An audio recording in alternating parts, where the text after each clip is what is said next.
Welcome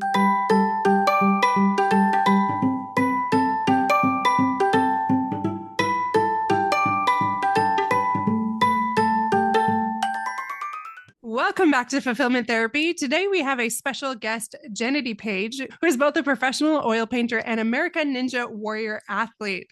Her early rising habit and consistency fuel her diverse passions. She's also a proud BYU Idaho alumna. She balances her role as an artist, athlete, wife, mother, and teacher. Jenedy's journey showcases how embracing one's unique gifts and working tirelessly can lead to unexpected and fulfilling paths in life. So thank you for coming on the show, Jenedy. We're excited to have you. Hey, thanks for having me, Kendra. Yeah. Do you mind telling us a little bit about yourself in your own words? Yeah, I've had 4 kids and went to school for illustration at BYU Idaho and have just been painting professionally for the past 18 years. And through a strange series of events, ended up auditioning for American Ninja Warrior and have competed on 5 seasons. And now I coach at a local ninja gym and also compete in the National Ninja League. And it's so crazy because if you would have told me when I was 12 that one day I was going to be a professional oil painter and also a ninja, I would have never believed you. I was just going to ask about that. Did you just dream as a 12-year-old of being a ninja, like this? No, thing? I wanted to be a writer or a pianist. Like piano was like my first love. But this is what's so crazy is I would say my whole path has been directed by a faith that I have in God and that he can direct me. And because he sees more than I see, it's like he's leading me on paths I could have never chosen. And so it's funny because you think when you're 30, like I'm developed, I'm an adult. And you think like you're like somehow complete or something, like that you've established who you are and what your passions are. And I'm here to tell you that no, like you can keep changing and evolving throughout your whole life if you follow this pattern of kind of surrendering your will to God. Who knows like where he can take you. So I completely believe that. And I'm holding out hope then what you're saying is I can still be a ninja. Of course. If you're ever in Utah and you want to go train, just let me know. I'll take you to the ninja gym. Oh, that sounds amazing. Although I don't know of any ninja gyms around me. Is this like a thing they have all over? Is ninja gyms? I'm telling you, Kendra. I live here in Utah and every new park that goes in is like a ninja themed park. They put little obstacles up for the kids and I feel like the sport is just continuing to grow. So I wouldn't be surprised if you have a ninja gym close to you somewhere. Yeah, that's amazing. And honestly, when you said 5 seasons on American Ninja Warrior, is that what you said? I didn't even know that was a thing. I thought so many people are doing it and you only get one chance, but you can do it as much as you want. As much as they'll let you. Every year you have to submit a new application, like you make a video, and then you just have to wait and see if they're going to invite you to be on the show. So I've actually received 6 invitations, but one year, 2020, I drove down to compete on the back lot of Los Angeles during just the beginning of all the insanity with COVID-19. And I remember being in the hotel room with my kids and being like, do not touch anything. And then the night before we were supposed to compete, the state of California shut the whole thing down. All of that. I just had to drive back home. But yeah, it's been a fun journey. And I don't know what the future holds. That's the interesting thing with television. You don't necessarily know if there's going to be another season. You just have to wait for the casting call to come up. That's amazing. How has embracing challenges outside your comfort zone, just like we're talking about with American Ninja Warrior, helped you with your personal fulfillment? Because this is not so ordinary, right? Most people don't do this. I know. Actually, when I first started doing American Ninja Warrior, I was only working out at the local rec center, doing mom fitness classes with all the other moms. I had just competed on my first season, and this lady came up to me and she said, Jenedy, it's really interesting that you as an adult choose to put yourself in uncomfortable situations. It was like when you're growing up, you're playing the piano and you have to do your first piano recital, or in the process of growing up, there's a lot of firsts and a lot of discomfort. It's just part of growing up. But when you become an adult and you become settled, it's, oh, I don't have to do uncomfortable things anymore because I'm an adult. I'm kind of like settled into my thing. And for you to choose as an adult to put yourself in such a path of discomfort, like that's really, and I was like, oh, I just hadn't really thought about it that way, but I guess you're right. But it is so true. Like I said, I guess I should clarify, I did not choose this ninja path really for myself. It was more of something I felt directed by God to do.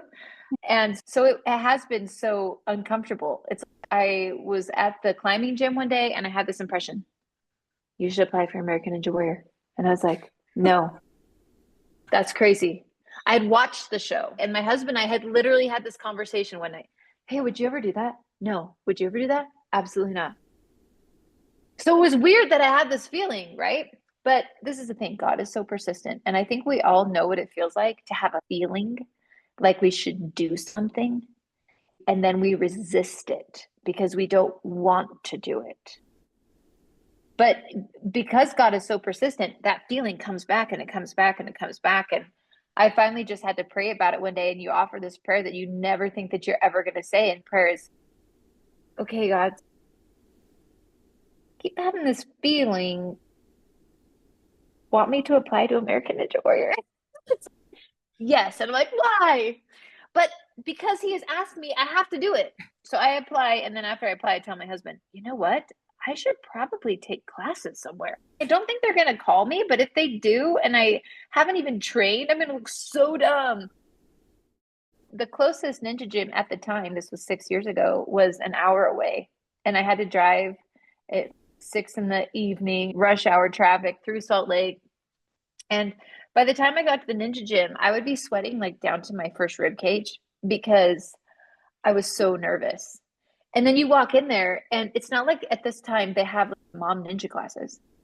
So you have to take a ninja class with a bunch of teenage boys, which is so uncomfortable. And you feel like an idiot. Like, what's this lady doing here? And then even just the process of learning the obstacles requires you to throw your body and attempt to catch things. And you fall so many times. And you're just thinking, this is stupid. Like, why am I doing this? And when I was driving home the first night, like I could hardly hold the steering wheel because my hands hurt so bad. And I was like, God, I am an artist. Do you realize I need these for my job? And you're like throwing them into things. And I remember that first practice, it all felt totally impossible. There's no way. But then what's so crazy is you keep showing up, and it would be really overwhelming to see like the whole course and like the whole gym and think I can't do any of it. But if you go in and you pick just one thing to work on, it becomes a little more doable. I'd be like, okay, today we're taking on the ring toss. Next week, we're going to take on the double step. And I would just spend the whole practice working on one thing. And eventually you get it. And once you get something that you thought was impossible, suddenly it just in your mind that you are capable of more things than you think.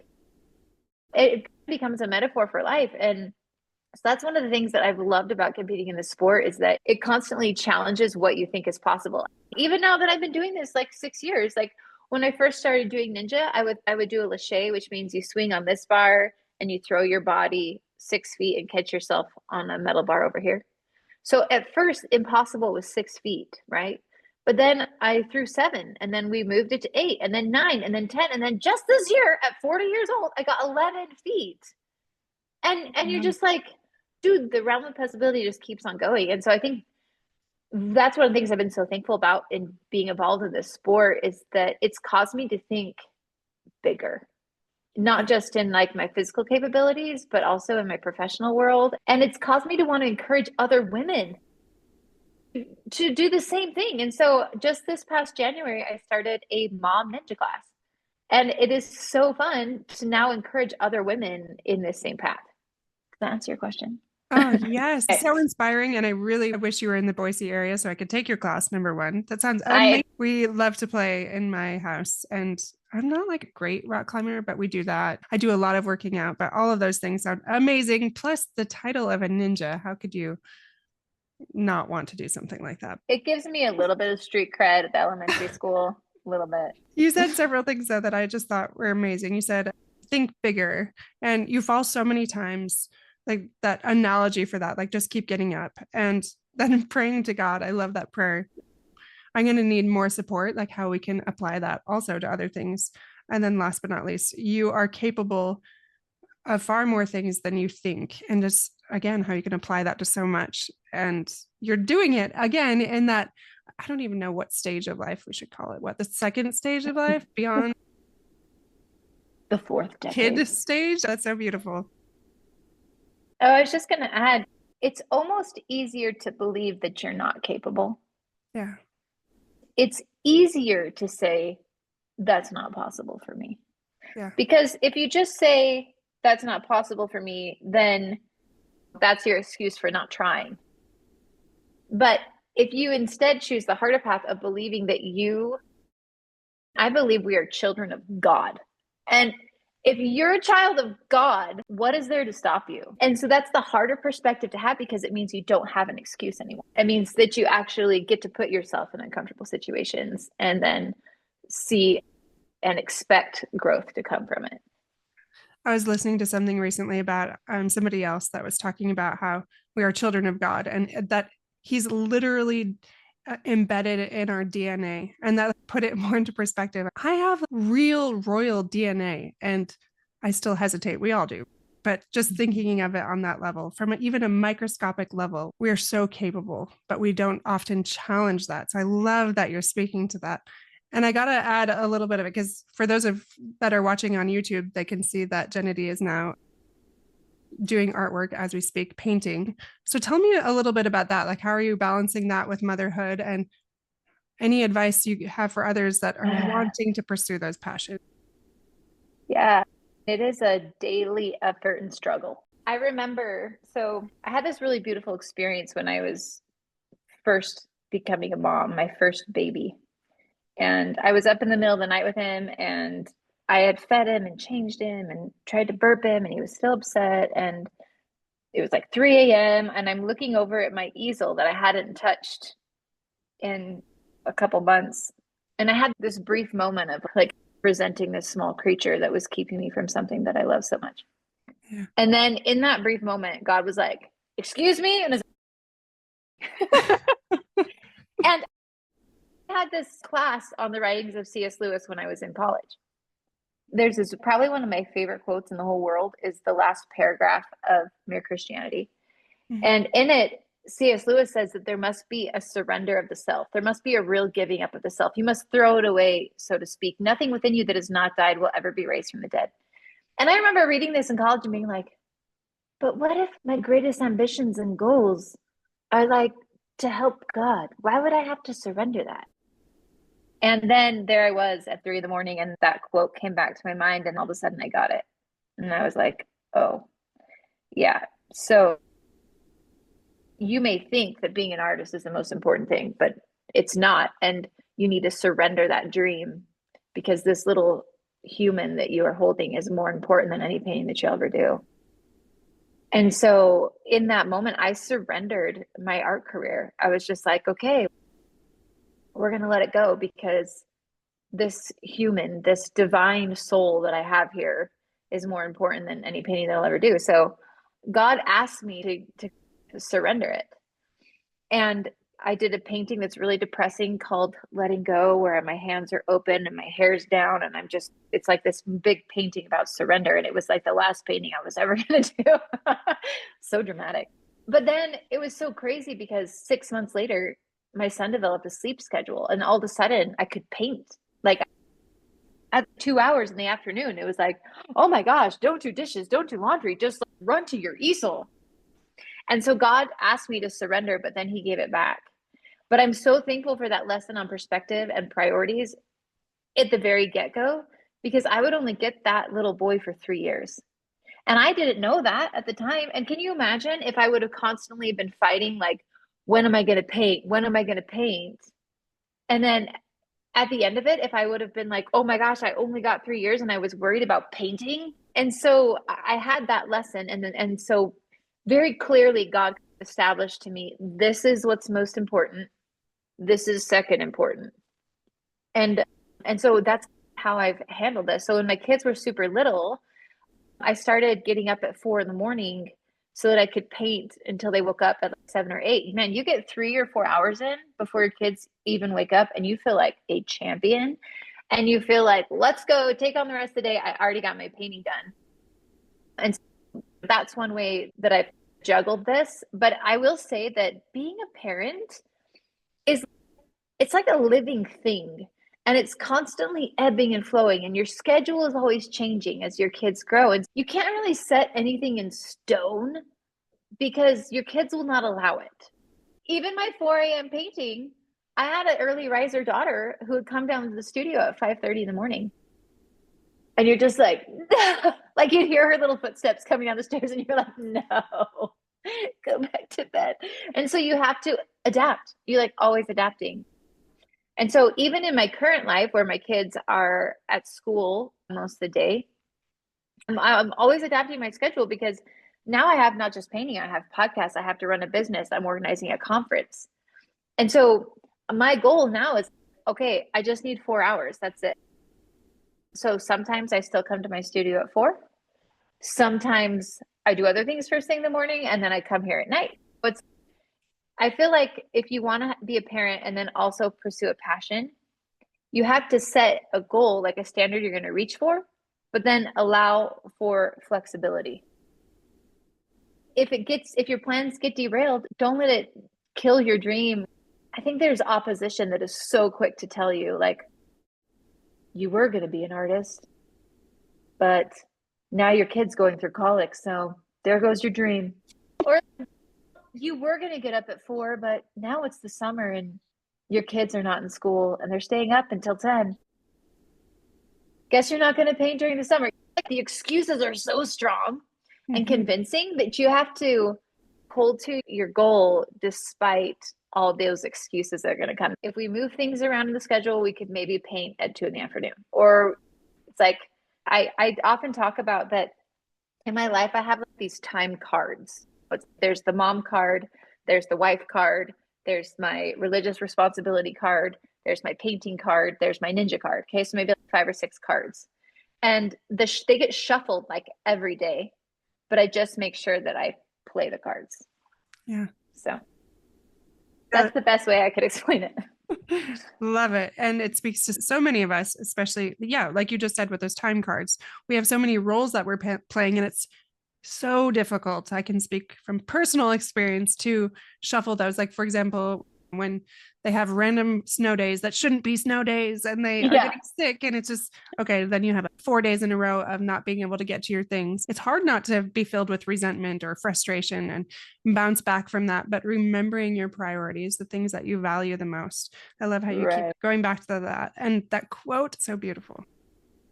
You mentioned that you're an early riser, and I actually am a major fan of that. I always get up early. Yeah, high five to that. My favorite thing. I love just feeling massive production at an early hour and nobody else is awake by the time like you feel like super good. It's amazing. But so going into that, how has this impacted even your family life? And what can you share with other people if they want that, but they feel like they keep failing and they just don't know if they want to keep trying? Yeah, so I actually go to bed before my kids sometimes. So that's something that you have to grow into, and also trust. You have to have kids that you can trust to actually go to bed. And this is actually a big thing too, maybe not necessarily with just waking up early, but in general, in the juggle of things, is I have raised very independent children. And I think they see how disciplined their parents are, and they have just naturally followed suit. So I go to bed early, my kids go to bed early. We're usually all in bed by 9:30 or 10. And my kids will wake up and just practice their instruments, pack their lunches, shower, do everything they need to get ready for school, so that when I come home from either painting or sometimes I coach early in the morning, they're like ready to go. And that has been huge for me as a mom, to be able to juggle everything, is that my kids are independent. But I think going to bed, this is in the Bible, right? This is in scripture, and it's like one of the oldest things, like early to bed, early to rise makes a man healthy, wealthy, and wise, right? But it's not, like I said, it's not the common standard. In fact, most people, when they think of the morning, sometimes they think of MOURNING. Like everybody's, oh, the morning. But for me, I've tapped into this magical time where you can just, I think science has actually proven that your mind is the most sharp, most adapt and ready to learn new things like first thing in the morning. Oh yeah. And so for me, I just love getting up and like getting to work. And then I see this passing on to my kids. Like I was actually working out this morning in the gym at 6 o'clock and I hear my son upstairs like practicing his xylophone. So Yeah. I feel like the early to bed, early to rise becomes part of our family culture, which I love because I think most productive people get up early and get stuff done. It's like the untapped thing that people don't even recognize. It honestly makes me think not all of my listeners are Latter-day Saints, but it, like a Doctrine and Covenants, like the word of wisdom, like that was for the weakest of the weak of saints. I'm like, maybe there was like one of those verses they forgot that was about rising early, and that would be great. It does say right. It does. Why do I not remember that part? Does Yeah, it say 4 I could a.m.? pull it. No, it says to retire to thy bed early.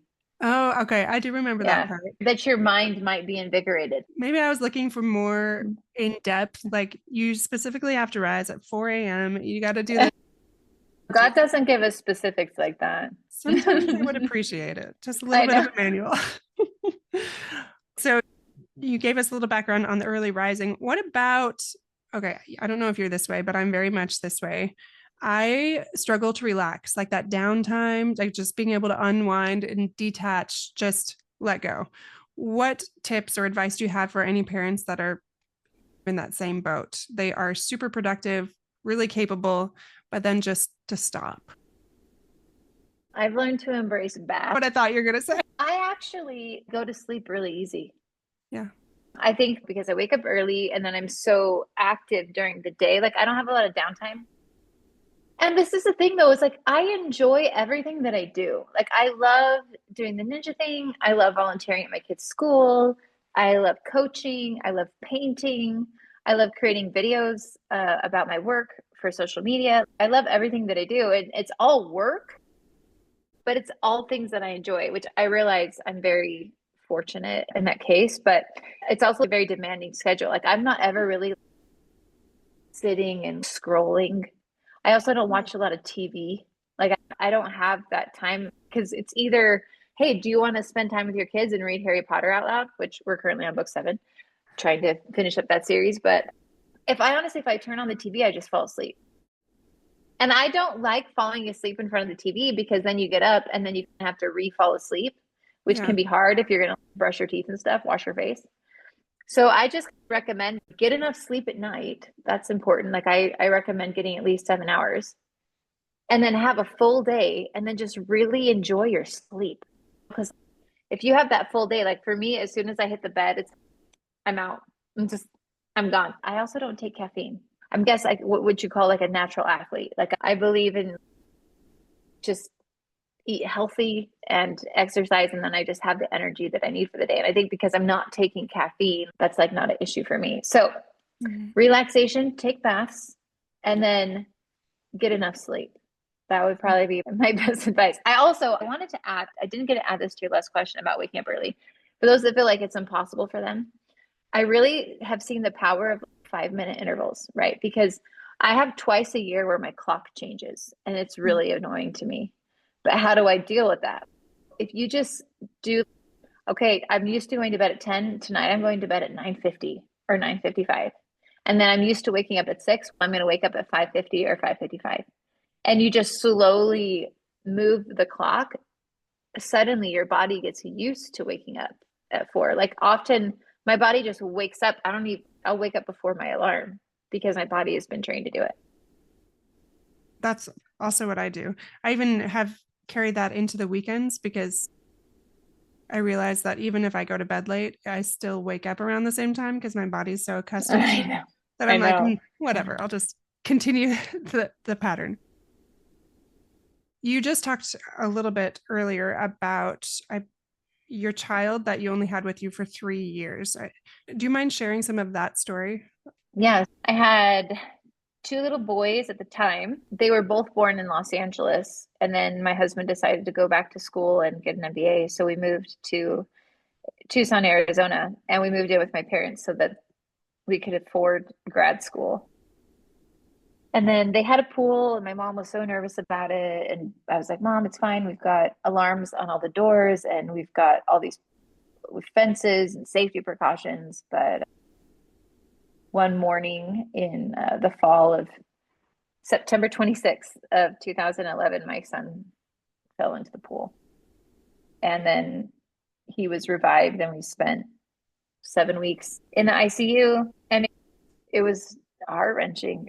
It was the worst thing that you could ever imagine because my son had damaged his basal ganglia, which is like the control center for the brain. And so he was experiencing something called sympathetic storming, where the sympathetic nervous system goes haywire and it looks like a seizure. All the muscles flex and the heart rate goes crazy high. And when we first got there, these storms that they called them would last like 20 minutes. And then over the course of the 7 weeks, they grew to be like 48 hours. Oh. And they literally just broke him. He couldn't handle those storms because they were so taxing on the body, and he passed away. And it was absolutely devastating, especially as a person of faith. During those 7 weeks, I had read all these accounts in the Bible of God healing people and their children. There's several accounts of Christ healing somebody's child. And so I knew what he was totally capable of. And so when he didn't do what I wanted, it was the worst kind of disappointment. It's interesting because you can believe one thing. You can believe that we live after we die. You can believe that Jesus can heal you. But then it's a very different thing to be in a place where you've got a kid that is now separated from you and you are left to pick up the pieces. I think that the early mornings were very critical to my healing. I would continue to get up early and paint. And I tell this to people who are going through all kinds of trauma and they're trying to heal, that what you feel is so big. It literally is like a physical weight. I remember being in the hospital with my son and being like, how do I feel so heavy? It's just an emotion, but yet it comes with so much physicality to it. And the grief that you feel is so big that it's like, how do I carry this every day? And so you have to find something to pour it into. You've got to find an outlet to hold it, to express it. And so for me, it was painting and writing and music and running. So running, painting, writing, music, all of those outlets helped me process what I was going through. So I would get up at 4 a.m. and I would go into this spare bedroom with my easel and I would just paint and cry. And it was so beautiful because I would drip paint down my canvas and it literally felt like the paint was like mourning with me. It was allowing me to express the deepest of sorrows that I felt. And then I would go for a run.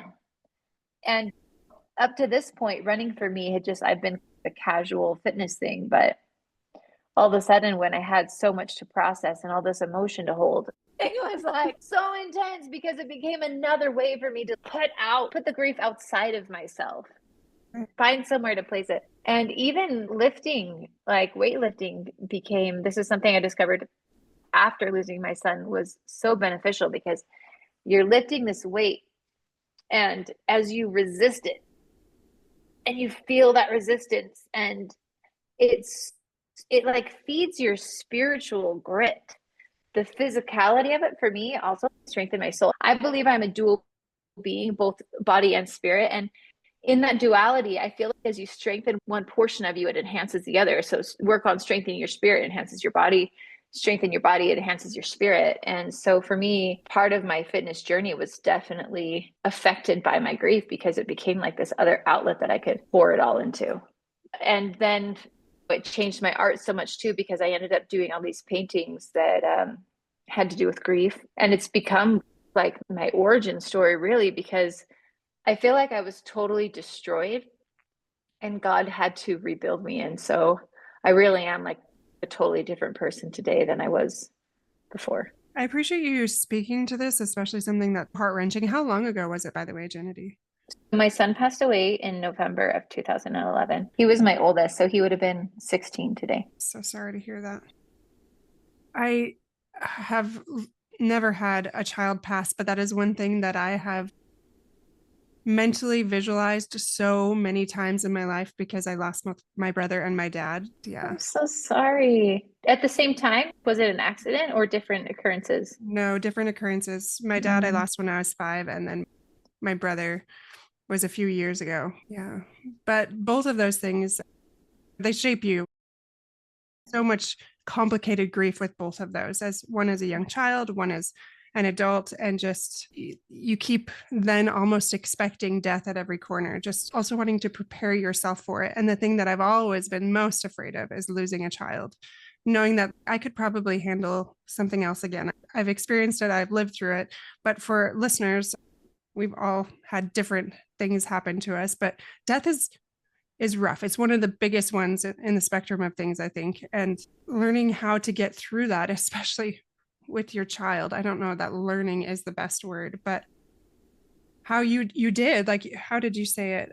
Find something to pour your grief into. And for you as running, painting, writing, lifting, like doing something where in that you didn't use this verbiage, but you were processing, you were like crying as you're painting. You're able to just get that out instead of just shoving it down, and in that right. process healing, even though it likely did not happen in a short period of time. Just like 10 years. So, No big deal. yeah. That's Yeah. incredible that you're able to find things to help you through it instead of just acting like it was nothing and that you were fine. You had one other child at the time, you said? Yeah. And that was actually a tremendous blessing too, is I think I've grieved with parents before that lost like their only kid. And I think that would be 10 times harder, honestly, because I had to be functional. I Yeah. couldn't just stay in my bed all day and cry because I had an 18-month-old to take care of. And so I think that's why the early morning hours of painting were so helpful too, because I could just get up and I could wail and let it all out and just be as, I don't know if dramatic is the word, but just like you feel so much and you have it. And I feel if you find a way to express, it makes it so much more bearable. And so I would express it through my art or go for a run, and then I would have to be a mom. And so it's literally like I would shut the door on my grief when my son woke up and just be like, hey, now let's go be a mom. And then just that I knew that grief door would open again for me the next morning at 4 and I could Yeah. go and yeah. I tell my clients that all the time. I actually ask them the question. I was like, do you feel like this is healthy, shelving it, or do you think this is like an avoidance, running away from it? Because it's okay to shelf it for a little bit. And if we're just shoving it down, it's going to come back out again in ways throughout our lives. So anyway, Right. we explore that. And it sounds like you were, from what I can tell, shelving it in this healthy way. I'm going to come back and process this at another time when I can give it the attention it needs. And don't get me wrong, there definitely are times too where it just takes you by surprise in the middle of your day. And it's crazy too because it's been so long, but I still have times where it just comes up out of nowhere. Obviously, it's much less frequent than it used to be, but it is very much a real thing that you will carry for a very long time.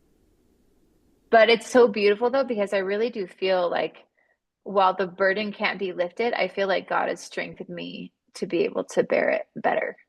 Yeah. It just goes back to what you said in the beginning. You are capable of far more things than you think. Like, of course, you never wanted to have that trial, I imagine, of losing a child.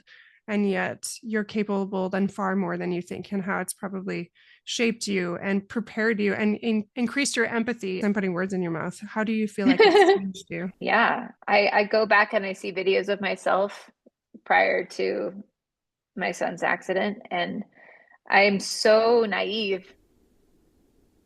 I'm so beautifully naive. And in a way, there was a time I actually mourned thatness that was taken from me. Essentially, God asked me to grow up. And I think we all go through times where we have to grow up and it's painful, but it's also so beautiful because you become a much more useful tool. Sometimes I think, well, how inspiring or how great would my story be if it was, oh, and you should pray because you'll get what you want. So just pray and you'll get what you want, and it's so great. That's not reality. And I remember in my frustration to God saying after my son passed away, but I had all the faith in the world and you didn't give me the miracle that I needed. And then God said, Jenedy, what takes more faith? Getting what you want or continuing on when you don't? And it's not an answer that you want to hear, but it's so true. And so I feel like going through this experience, like I said, it totally destroyed me and it recreated me and it made me a more useful tool. Because the reality is that pain is the common denominator amongst all mankind. You are a more relatable person if you have experienced pain, because that's one of the classes we get to take here on earth is the problem of pain. Absolutely. Yeah, the whole point of being on this earth is just to gain experience, and often in those challenging, terrible, those are the best teachers. And often I still resent some of those things, but as a therapist, I see that all the time. If there's any abuse, neglect, death, all of those things are tools now that make me more effective in helping other people. But I never would have raised my hand, or maybe I did, I don't know, and be like, yeah, give me those ones. But yeah, I think it's so beautiful how you said, I was destroyed and recreated. It almost reminds me, actually, I think I shared this in church the other day. I don't remember the method they call it, when the thing is broken and they put it back together with gold paint. Oh, the Japanese gold pottery painting. Yes. It makes it more durable and more unique, and I guess in that way more effective than it was before. And that's essentially what it sounds like you're saying, what happened to you. And I feel like one of the best ways to live a fulfilled life is to live a life in the service of other people. And if you've never experienced tragedy, how are you going to be able to comfort those in need? Yeah. And so the fact that we all experience some form of trauma, if you let it, it can be such an incredible tool for you to connect with other humans and to serve them. And there is really nothing more fulfilling trying to love and serve other people. It's hard to remember that all the time, but it's true. Like when you get past all that other stuff that fills your life, that's really what brings joy. Right. Getting outside yourself, lifting others. I very much appreciate all your insight today. I just want to end with a couple of those things that really stood out to me as you were talking. There must be a surrender of the self. I loved how you talked about that. You are capable of far more things than you think, and live a life outside yourself. And remember also that if you feel destroyed or just broken in so many ways, you also in that process are recreated into something even stronger, something more beautiful and more useful, like you talked about. Thank you for sharing those insights. Those were incredible. And I loved hearing your story. It's very much a story I wouldn't have expected, from the ninja story to all of the rest, but I appreciate you sharing. Yeah, of course.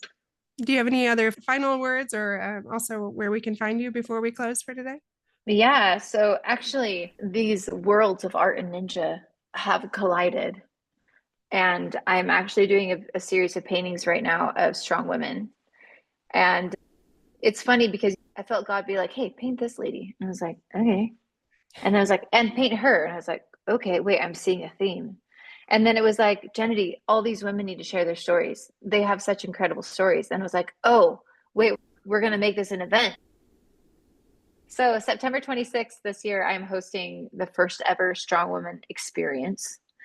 We're calling it an experience because you cannot have a strength conference and sit and talk about it.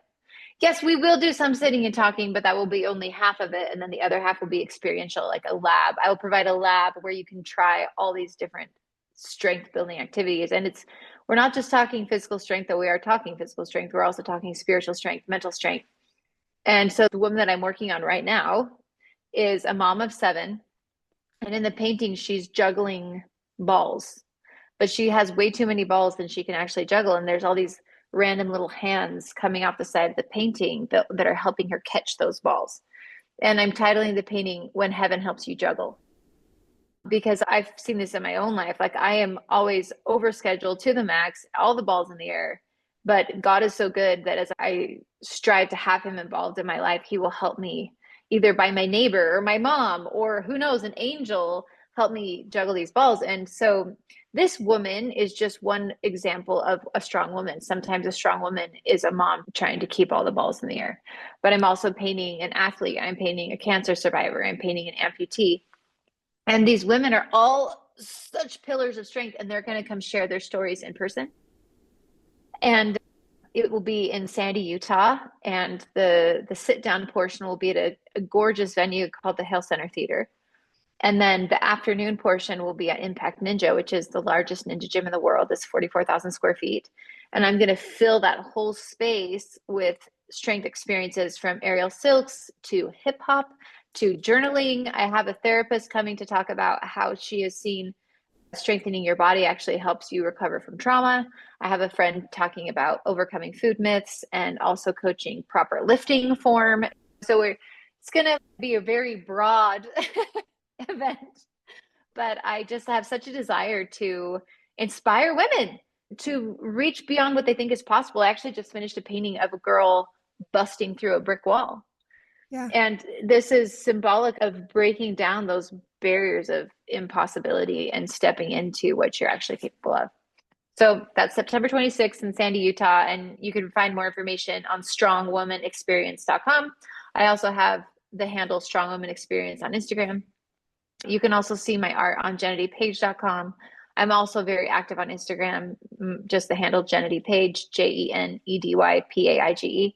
And I share really frequently like paintings that I'm working on, crazy ninja stuff that I'm trying to do, and then just like general little bits of inspiration or wisdom that I've picked up from studying the scriptures. So I love it. Sometimes I go to marketing classes and they're like, you need to make sure that your brand is like so locked in. And I'm like, on my feed, you might get a scripture story, you might get a ninja workout, or you might get a painting in process. You might get all those. That's incredible. And that event sounds amazing. So September 26th, and you said it was strongwomanexperience.com. We'll definitely send people there. I'll put that in the show notes. Tickets are not available yet, but they'll be on sale at the end of March. So. Okay. End of March. And I cannot wait to see more of your artwork. Really quick, tiny interjection. My mom had 6 kids and was pregnant. She found out she was pregnant with her 7th when my dad went missing and became a widow. And your painting, I would love to see it, but it reminds me of my mom, just like the things that we go through that we never ever think will survive. And I know. I just love how you said that. Reach beyond what you think is possible.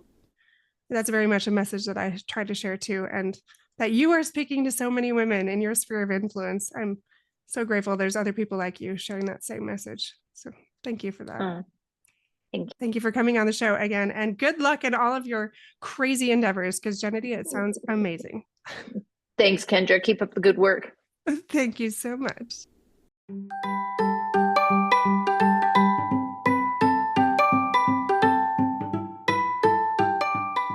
Hey friends, I hope you enjoyed today's episode. If you did, chances are someone else would too.